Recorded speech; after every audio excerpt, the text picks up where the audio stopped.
Harry Williams, un vétéran de 75 ans, était assis tranquillement à une petite table dans un coin d'un café animé. La pièce bourdonnait du vibrant murmure des conversations et du tintement des assiettes, créant une atmosphère à la fois animée et chaotique.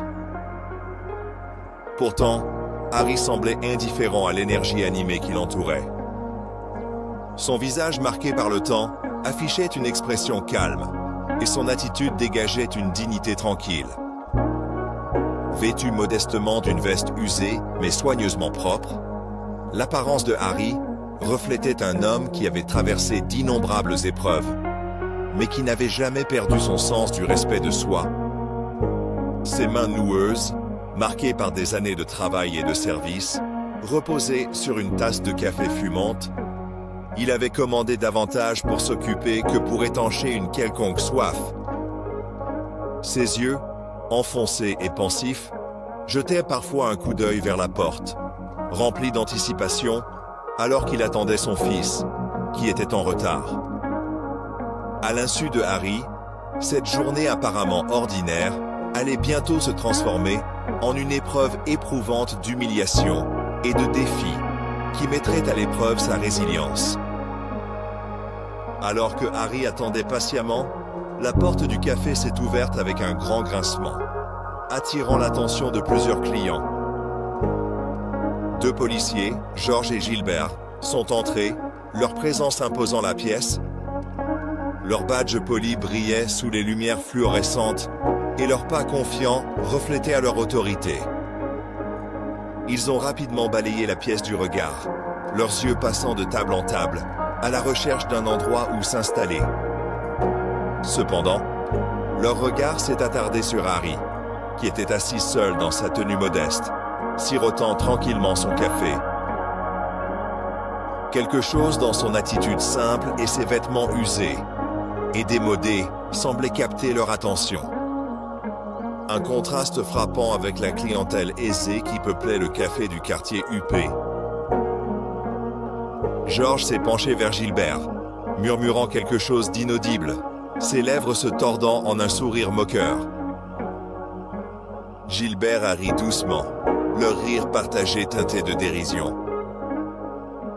Pour eux, Harry semblait hors de son élément, une anomalie dans un environnement conçu pour les nantis. Les policiers, poussés par une curiosité oisive et un sentiment de supériorité, décidèrent de s'approcher de lui, leurs esprits déjà obscurcis par le jugement et les préjugés.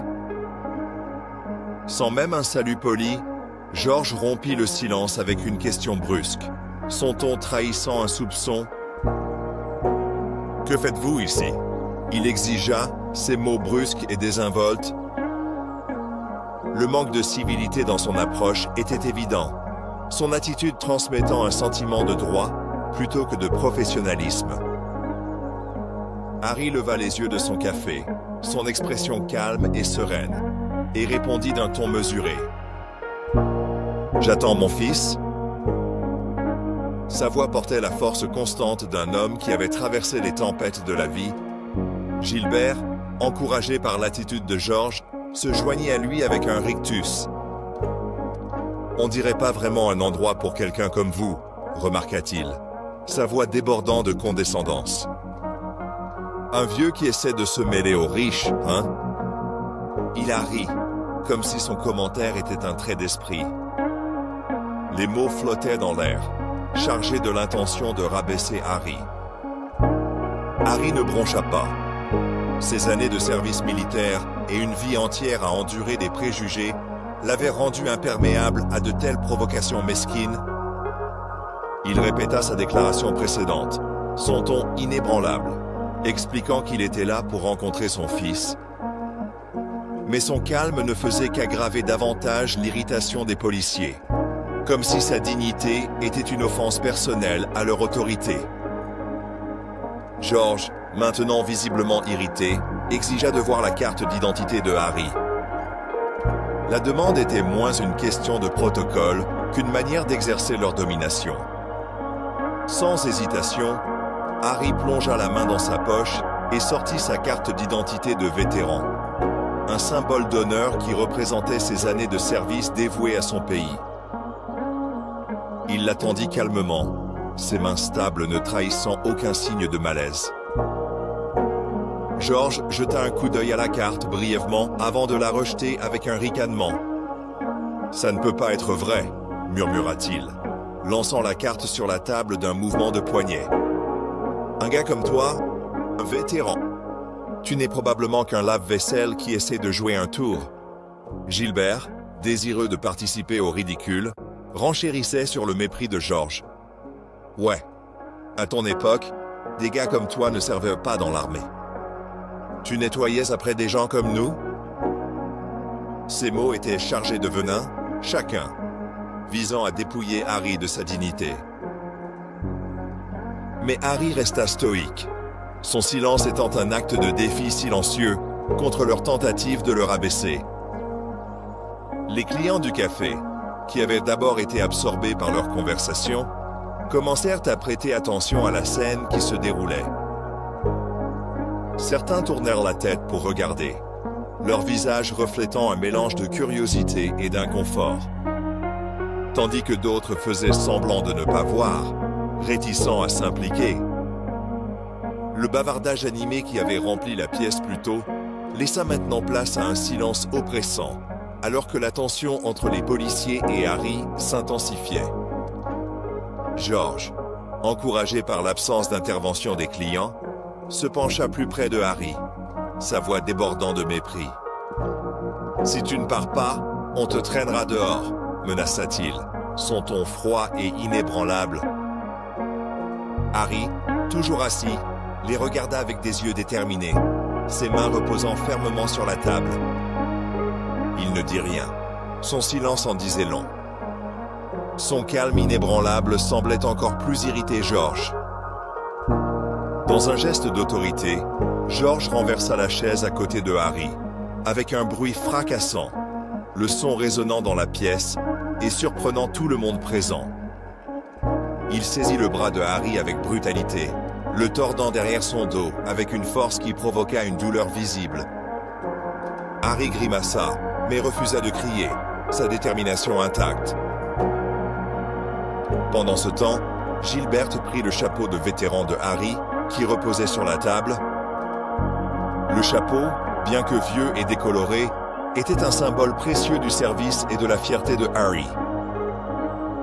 Gilbert l'examina avec dédain avant de le jeter au sol de manière désinvolte. « Tu n'as plus besoin de ça, » railla-t-il, ces mots étant une tentative délibérée de miner le sentiment de valeur de Harry. Pour la première fois, une lueur de colère traversa le visage de Harry, mais il garda le silence, refusant de donner aux policiers la satisfaction de le voir perdre le contrôle. Les clients du café, maintenant visiblement mal à l'aise, commencèrent à murmurer entre eux. Certains ont sorti leur téléphone pour enregistrer l'incident. Leurs expressions étaient un mélange de préoccupation et d'appréhension. Pourtant, personne ne s'est avancé pour intervenir. Leur silence, un reflet frappant de l'indifférence de la société. Alors que George se préparait à menotter Harry, le vétéran prit enfin la parole. « Tu ne sais pas qui je suis, » dit-il, sa voix stable et remplie d'une force tranquille. « Tu n'as pas vu la moitié des horreurs j'ai affrontées. » Ces mots avaient du poids. Cela sembla momentanément percer le bravado de l'officier. George, peu impressionné, répondit avec un rictus. « Tu penses nous faire la leçon? Ce soir, tu dormiras dans une cellule pour avoir résisté. Voyons qui va te sauver maintenant. » Sur ce, il claqua les menottes autour des poignets de Harry, le bruit métallique résonnant de manière sinistre. Gilbert, ne voulant pas être en reste, prit la canne de Harry. Une bouée de sauvetage sur laquelle le vétéran s'était appuyé pendant des années, qu'il brisa sur son genou avec un sourire triomphant.